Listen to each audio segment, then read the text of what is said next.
Good morning, everyone. Welcome to Diana Minotti of Diana Minotti Fine Art, Antique, and Collectibles. This is a show called Diana's Treasures, all about the day in the life of an estate appraiser and liquidator. My co-host, Perry Mitrano. All right. Good morning. Good morning. Well, today's show is a very special show. It's Father's Day, and of course, I am the co-host of the show. And today we have my father-in-law on here, Joe Minotti, and we'll get to Joe in a minute and introduce him. But before we start, today's a very serious show. Today's show is about guns, and in our show, in particular, we'll be showing guns today. Before we get started, we have already looked at our guns, made sure that they were empty. We have no ammunition here in the premises, and we are going to show you guns and kind of move them around the studio. So we want to make sure before the show gets started, you all understand that and know that it's about safety. If you have guns in your home and you have children, they should be locked with a gun safety lock like this or in a safe. With that, I want to thank you for this in advance, and we're looking forward to the rest of the show. And Diana, back to you. So with our Father's Day show, we want to have Dad on. My father, Joseph Minotti. Welcome, Dad. Well, thank you very much for introducing me. It's going to be a pleasure. He's one of my number one fans. After the show, I get a phone call of, how did we do? So the reason we're doing guns today is it was very much a part of our family history. You want to talk about how you got into the sportsmanship of guns? Well, it actually began with my father. My father was into hunting when I was a kid. I was only 15 years old. I used to go into the briars to kick out the rabbits, and my father did the shooting, and I was the rabbit. I was the bird dog. And then I went from that into when I got to be 16 years old. My father introduced me into going woodchuck hunting. They're groundhogs upstate New York around Pine Plains, Claverack, Ghent, and those areas. And I started shooting at woodchucks with a .243 Winchester, and it became part of the family thing. My father, my brother, my uncles, my cousins. My father then bought property in Austerlitz, New York. He built a home up there, a bungalow for us to go hunting in. And it just went from there. Shooting is part of my background. My two daughters, Diana and Darlene, are also into pistols. They also went and got concealed weapons permits for both in New York, and of course they have concealed weapons permits in Florida. Other than that, I can say I'll leave it over to Diana to pick it up from there. Well, Perry is showing pictures of the family, of the trips we used to say up the country. What was it, 50 acres, 52 acres? 54.8 acres. Okay, and it bordered state land, the BB State Forest. That's in correct. Columbia County. It was on the historic, it was called the County Road 5. That's correct, County Road 5. It was an historic It's a good mark. landmark. And it was great. It was great family time. And I bring this this information forward as what has this got to do with anything? Well, we get many calls, especially if the father of the house has passed and there was guns in the house. That's Diana. And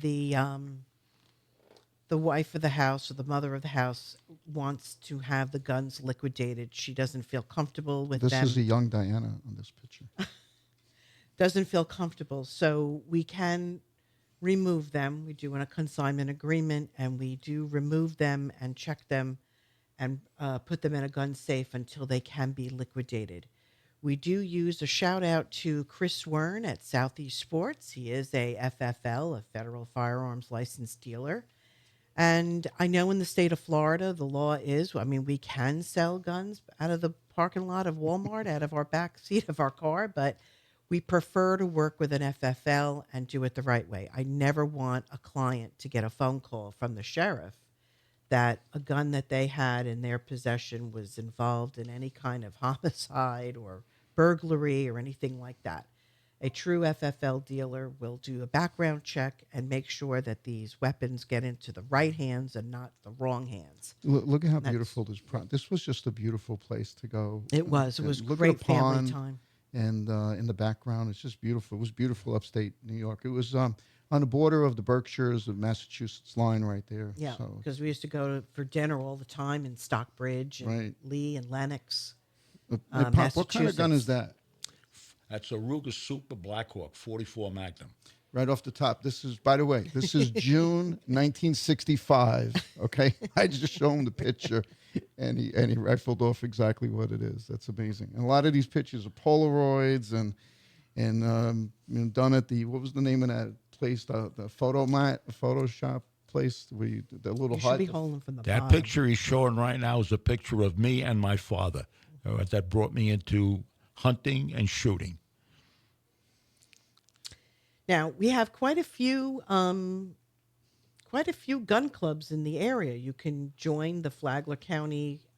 Is it what do they call it? The Flagler County Pistol and Archery Association. It's another Diana shot. Okay, and you're a member of that club. Been a member since 1994.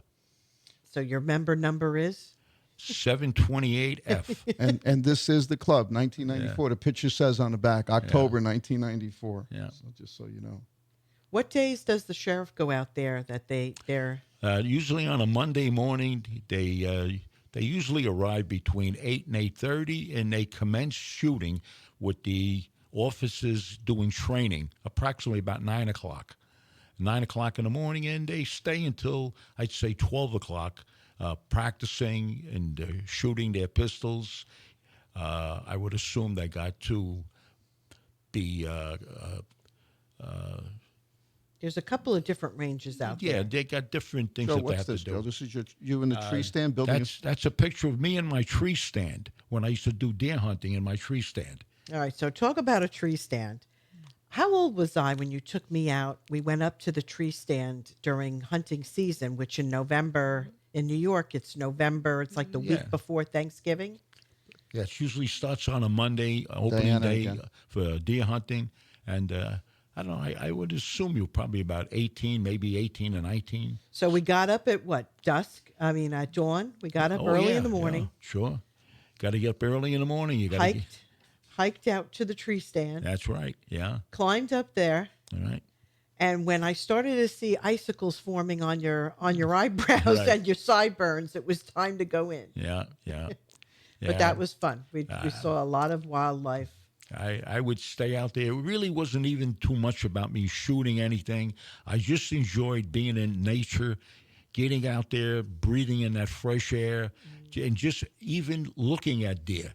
I've hunted from 1960 to 1993, and I only shot a few deer. I really wasn't interested in shooting deer. It was the idea to get out there and experience, to see the way deer react when they see human beings and seeing the thing they do. It's unbelievable of the things that I've accomplished and watched through all those years of hunting. Deer sneaking, getting on their elbows, crawling like they were in the Marines, going on the barbed wire. It's really unbelievable the way animals are there. 1 minute the deer is there, and the next minute he's not. You say to yourself, where did he go? June of 1976, by the way, this picture. And you've done a couple of out-of-town trips. You went up to Alaska. I've been to. I've been to cottage. Canada, the Tobique River. I was up at Plaster Rock, and the Tobique River. I was at Fredericton, out of state hunting. But there's nothing like being in New York. Being in New York, the land that we had these 54 acres. It was family owned. It was just great shooting on your own property. Well, I was the last New York holdout. So when I came down is when we decided that it was time to sell the land. It was just too far away to maintain. And here's a picture of the pond with the land, and this is actually our wedding day. We got married up there. That's right, we This did. is our. They were setting up the And tables. we had Joseph's christening up there. Yeah, we had Joseph's christening up there, and Many before a you, family before you talk a parties. little bit more about the property, I just want to bring up. This is This is my sister-in-law, Darlene. And So the property upstate, we did let it go, and the nice thing to know about it was who the buyer was. The buyer ended up being a family. The s- the dad was a firefighter during 9/11 and perished. And so the family received uh, I guess, the $1 million or whatever it was. And so therefore, they bought the property to be a family compound to keep the three sons together and have the experience that we had. And I remember when it was advertised with Chuck DiBartolo up there, and he called it the Sportsman. And you said that the buyer, what was the one? When I had this prospective buyer. He says to me, I'll buy the place on one condition. The deer heads that you have in the living room on the wall go with the property. And I says, absolutely. I'm not going to bring those deer heads to Florida. No, mommy was not going So to have that in the living room. and I said to him, really? He says, no. He says, I'm buying this. My son got killed in the fires in the World Trade Center. And I want to buy this property from my two grandsons that being their teenagers, as they're growing up, they're going to have some place to go without spending this money unnecessarily. So he felt this was the right thing to do to make this investment for them. That was a good investment Oh, for yeah, them. yeah, I can imagine what that property is worth today yeah. on yeah. the scenic County Road 5. So we left the deer heads. Now, in estate sales, I have sold quite a bit of taxidermy. We have sold heads of deer, gazelle, rabbits, bobcats. We've had bear rugs, um, birds, quail, turkeys. So taxidermy is found at the estate sales. We have sold accessories, holsters, and all types of types of things that you would gun kits, cleaning kits. Um, I think I want to show my precious item. so, well, before we do that, let me just show. Pop, tell us what this is. Okay, this target that he's showing you just this Monday at the range, those bullet holes that you see in that grouping is done with a 44 Magnum and also done with a 45 ACP. I've been shooting for quite a few years. I mastered holding the gun without flinching. That's the main thing to do, is not flinch when you're shooting. Once you can control your brain not to flinch when you fire a handgun, then you got it. You're going to get a good grouping. But you got a good grip, Pop. You can grip. You can grab a tin can and crush it like nobody. You know, this man is very strong, and he's 80. Well, how old are you now, Pop? 80 what? How old are you? 83 years 83. God bless. Right? You know, and one more thing, that this is very important because you're a big fan of the sheriff, like most everyone in the county.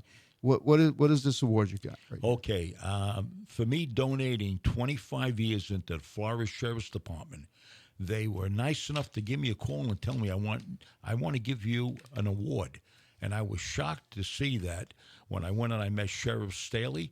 In fact, I got a picture in my pocket of me being with him and my son-in-law and my daughter. And he put his arm around me and said, I want to thank you very much for being dedicated for 25 years of donating to the Flagler Police Department, that you deserve this award. And believe me, that was really means a lot to me, for him to do that for me. So now we'll move into my favorite time, Pop. This is our show and tell, and I know we have a lot of really interesting things to show. So we're going to save my gun for last, and one gun that I've always wanted for many, many, many years. But if I may show the first gun that you actually gave me as a gift, this is. So this is, a lot of people don't know what this is. This is like a holster that you could put on the side of your hip, and it's very unassuming. It's a cool thing. You could buy it on the internet anywhere. This gun here And again, remember everyone, we've already triple checked the guns. They're all empty. This is a 357 Magnum stainless steel. It's a really heavy gun to carry. Okay, and so I experimented many places. Carried on my shoulder, my hip, my ankle. My ankle was about the best place because this gun is so heavy. And my father-in-law, he loads his own bullets, which is amazing. But he puts a round in this gun, and I'm shooting the gun at the range, and flames 3 feet long are shooting out the front of the gun. I mean, Hot. I got like 5 shots off, and the gun swells up because it can't take all the heat. And this is stainless steel. Anyway, this is one of my guns, and then the one I commonly carry as a concealed weapons holder is another gun. I really enjoy this gun. This is a alloy gun. It's very light. I put it's a 38 special, very easy to carry, very light to carry. I carry it with a very light load, like an 800 velocity bullet, so I don't have a lot of recoil, and hopefully hit the target if need be. So those are my 2 favorite guns. In fact, that's the same pistol that my wife Carol carries also. That model 637 Smith & Wesson, 5-shot. Wow. Yeah, he could tell you guns from just looking at them. It's amazing. I got great skill, and that's what you do when you have a passion about something. Let's see Dad's guns. Dad's next. Okay, Pop, show us what you got on this. So just to reiterate, if you have an estate and you're not familiar with guns, or you don't want to pass them on, or you do want to pass them on, we recently did a project. The guns were transported. We brought them to an FFL, and he had them crated and shipped up to Connecticut to a family member. So we can do that for you. If you do want them liquidated, we can remove them off premise, keep them in a safe place until liquidation. So I've had many people hide them. If the house is unoccupied, no one is living in the house, the first thing we do is remove any guns, coins, silver, jewelry, anything of great expense, especially if there's no alarm on the house. I think it's safer to have them removed, and we can work on a liquidation process of those particular items by private appointment out of the gallery, and or through that FFL. So, Pop, tell us about this one. Okay, this pistol that Perry is showing right now is a Dan Wesson model PM45. It's a 45 ACP pistol. Very accurate. Got an adjustable rear sight. I mean, if you're looking for quality and something, a pistol that is really accurate, that's the one you want to buy. Dan Wesson PM45, 45 ACP. Excellent choice. So, Pop, this is considered an automatic, and automatics are known as pistols, correct? Yeah. Right? In the club, a member would never call, we'll say, a gun. That's just like slang.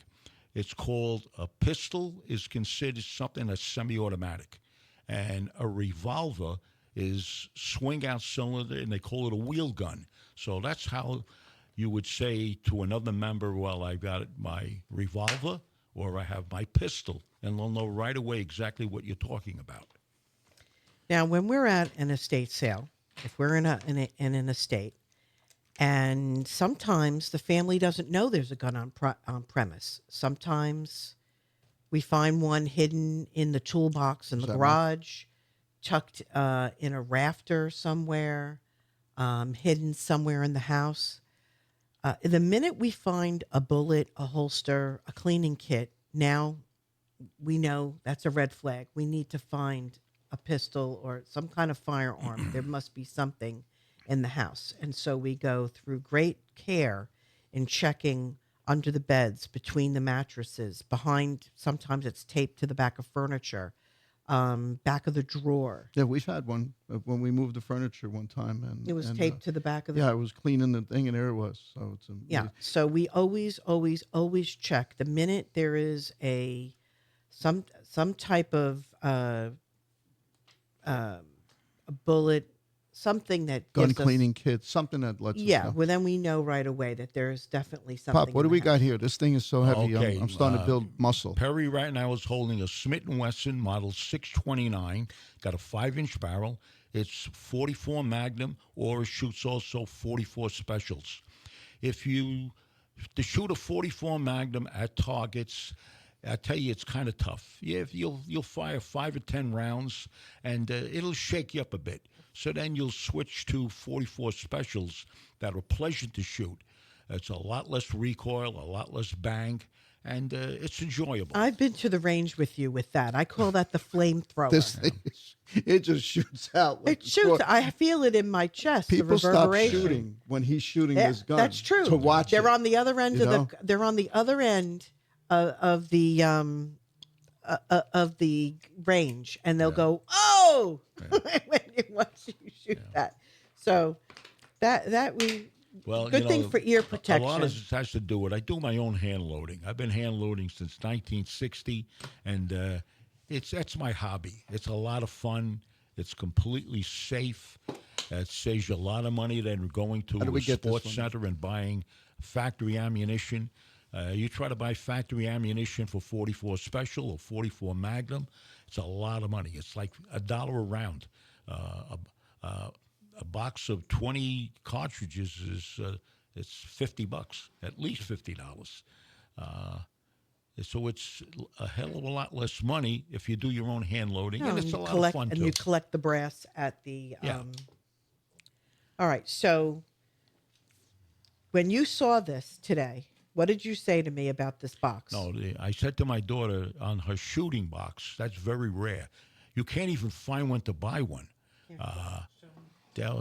They stopped showing them and making them, I would think, in the middle 60s or the early 70s. So if you have a shooting box Well, like she's showing, I that's a got pleasure. this at an estate sale, and the gentleman of the house who had passed was a shooting instructor, and so this was his box. And what you see here is the monocle to you can look. Spotting scope. What is it? Spotting scope. Okay, Spotting scope. so you could see downrange Oh, yeah. how you're doing, Exactly right. and then it has all the tools for cleaning, and then this little tray. Now this is a 22, correct? Yeah, and that is a that's like a competition. That's a high standard 22. High standard. Very collectible. The Yeah. gun's Oh, worth yeah. a lot of money. I think about $650 at this point. It's got a long barrel on it, so it is for competition for shooting. the- I love that.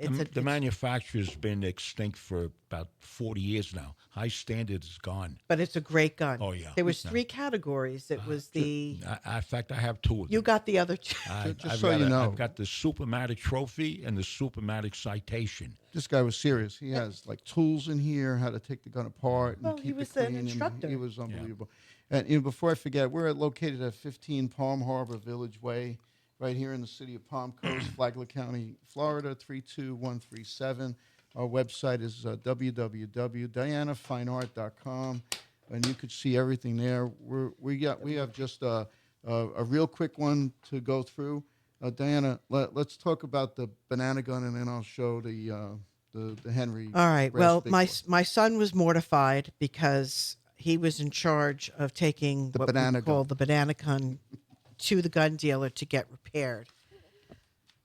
Okay, let's talk a little bit about conservation and restoration of your firearms and how important it is to keep them clean, to keep them well oiled, and to keep them in a safe place. When you do not remember when we were up the country and we were hiding the guns up in the attic and they would get filled with corrosion, and so I had to have them all reblued. This is my Glock 9. I had it in my pocketbook, which I did not realize I had a banana in the bottom of my pocketbook that had spoiled. And so in a day, it had corroded the slide. And so I need to get that repaired. So, It is now called the banana gun. well, that's what Chris at Southeast Sports calls it. And so we really need to work on getting that repaired. So it is important, folks, if you keep your firearms, do not keep them in the garage. Do not keep it in the attic. They need to be with well ventilated, good circulation, in order to have no corrosion. How's that, Mark? All right. So this is Perry's Pride and Joy that you won in a Yeah, raffle. I won in a contest, but I did buy enough tickets probably to buy the gun. But I have to say, this is a Henry Repeating Arms, made in Bayonne, New Jersey, made in the USA. This is a beautiful gun. It's a 45 caliber, got a nice kick to it. It's just a beauty. It's a real pride and joy. I really look forward What to caliber passing does this it take? on. It's a 45. Oh, Yeah. you're going to take down an elephant with that. It can got a good kick. It's beautiful, but you got to keep it clean. You got to constantly polish brass, which is not what I like to do. And then the other thing you want to know about owning a gun like this is that you load it up. I think you put 8 rounds in it, if I remember. And if you can pull this handle down fast and keep pulling that trigger, it acts just like a real good. So you're going to look like the automatic. rifleman? I don't think so. But on that note, I know it's time for us to kind of get Kinda close wrap to it the up? end. But before we do that, I have my own brooch. Okay? What's that? Yes, you I have do. my own. I have my little revolver brooch, and you- Perry has his today. I have my, I don't know if you can see it, but it's my single shot, badge you get when you own a Henry. Okay? That's exciting. Yeah. Anyway, that's it for the show. So, All right, folks. So in conclusion, you can follow us on dianafineart.com. We put out a newsletter you can subscribe to. We have a button on there to look at our eBay store, Shopify, Poshmark, and Marketplace. All of our shows are, the podcasts are on YouTube. We have a YouTube channel. You can look us up. This week's estate sale is Lady in Red at 73 Fulcroft Lane. We call it that. This lady loves red. And there's red glassware, lots of decor, all of the linens. It's really a fun little show. At the gallery, we're celebrating Father's Day. So all week, we will be having Father's Day items on sale. The new arrivals to the gallery, we have a mahogany cedar-lined armoire. If you'd love to keep your linens, your beautiful Irish wool sweater and blankets, this is definitely, or your furs and suede. We have a rouge marble Asian plant stand that just came in, and an ebony comb-back Windsor chair. The next Estate Planning Council, the Fun Coast meeting, is June 19th, which is next week, Perry's birthday. Our guest speakers, is Chris and Praise Dunlop Homes Realty, and Praise is Dunlop Home Valuations. We're going to discuss the senior market trends of in real estate. And just at the end of the month, myself as president of the Estate Planning Council and my Vice President Fernanda Haley of PNC Private Bank will be attending the Leadership Conference in Tampa. And so we'll be bringing back good information back to our community. So join us next week. Thank you for coming, and thank you, Dad. And thank you very much for having me. It was really a pleasure to be with my daughter and my son-in-law. Thank you very much. well, it's like I said before, if they had a machine, put a coin in and pops out. My mother-in-law was great. If I could pop out my father-in-law like that, it would be a great one too. So thank you for coming, Pop. Thank you. See Thank you you. next week, and we'll be celebrating Perry's birthday. Thank you. We will. Yes, we will. Okay. Bye-bye. Bye.